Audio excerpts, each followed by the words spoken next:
स्त्री ही होती है जो असंख्य परेशानी झेल कर भी अडिग रहती है। सबसे तालमेल उसे ही बैठाना होता है।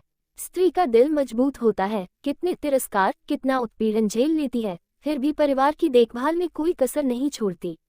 माँ बोली, इला बोली, पर माँ 5 साल से ऊपर हो गए, मैं मानसिक यातना के साथ साथ शारीरिक यातना भी सह रही हूँ, कब तक ये सब चलेगा? माँ तुम भी एक स्त्री हो, तुम तो मेरी पीड़ा समझ सकती हो। माँ चुप रही। हमारे समाज का दुर्भाग्य, एक स्त्री दूसरी स्त्री की शत्रु होती है। एकता तो सीखा ही नहीं इन स्त्रियों ने।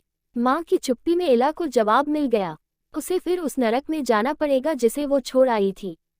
3 और 2 साल की बेटियों के संग वो कहाँ जाए?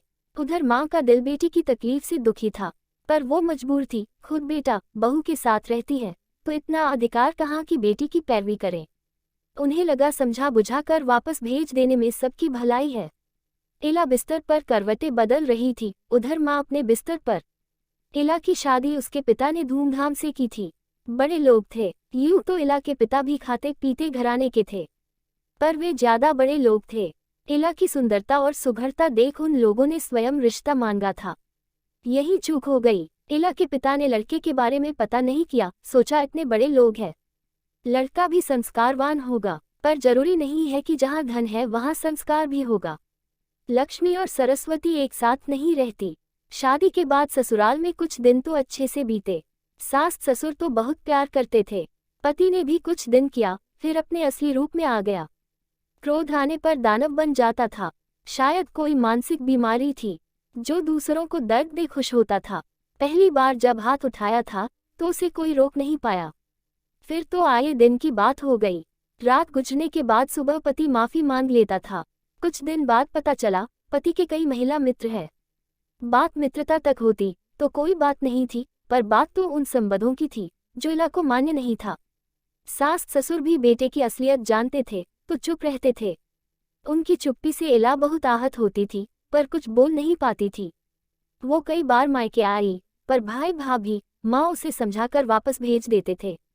पिता इला को बहुत चाहते थे। बेटी की अवस्था के जिम्मेदार स्वयं को मानने लगे। इसी गम में वो चल बसे। 2 बेटियों को जन्म दे वो पति की नजरों में और गिर गई।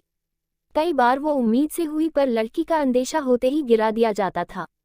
अपने तन मन से तो वो आहत थी, पर बार बार इस पीड़ा से गुजरना उसे तोड़ डाल रहा। वो अजन्मी बच्चियां पूछ रही, माँ मुझे क्यों नहीं आने दिया दुनिया में? क्या तेरा आंचल इतना छोटा हो गया? कैसे बताए? ना बच्चों, माँ का आंचल नहीं, तेरे पिता की सोच छोटी हो गई। कहने को सब पढ़े लिखे है। इस बार जब वो उम्मीद से हुई तो फिर वही सब दोहराया जाने लगा। इस बार इला ने विद्रोह कर दिया। वो इस बच्चे को जन्म देगी चाहे कुछ हो जाए, भले ही वो लड़की हो। इस चक्कर में वो मायके आ गई थी, पर जिस भाई को वो शादी से पहले अति प्रिय थी, उसने भी भाभी के कहने पर आंखें फेर ली। सुबह इला की आंख खुली तो देखा माँ का बिस्तर खाली था। इला उदास थी, हर रिश्ते से उसका विश्वास खत्म हो गया। अपना सामान बांधने लगी, क्या करेगी यहाँ रहकर? तभी माँ कमरे में आई, बोली, सामान समेट लिया? बुझे मन से इला बोली, हाँ। चल रिक्शा आ गया है, स्टेशन भी जल्दी पहुँचना है। इला ने सोचा कोई माँ इतनी निष्ठुर भी हो सकती है। मैं अपनी बेटियों के लिए हमेशा खड़ी रहूंगी। भाई ने सामान रिक्शा पर रख दिया। तभी माँ भी कुछ सामान के साथ आई। भाई बोला, माँ आप कहाँ जा रही हो? बेटे आज मेरी बेटी को मेरी जरूरत है।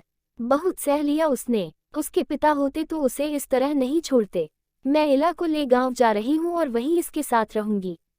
गांव का घर और जमीन मैं इला के नाम करने जा रही, ताकि इसे कोई कष्ट ना हो। एक स्त्री का दर्द नहीं समझ पाए, पर एक माँ अपनी बेटी का दर्द समझ गई। अभी भी बहुत देर नहीं हुई, तीसरी बेटी IAS बन गई और आज माँ के पास आ रही। बड़ी दोनों लड़कियां भी डॉक्टर बन गई। लड़कियां किसी से कम नहीं होती है। रास्ते में जब अंधेरा घिरने लगे तो प्रकाश का पुंज खुद ही ढूंढना पड़ता है।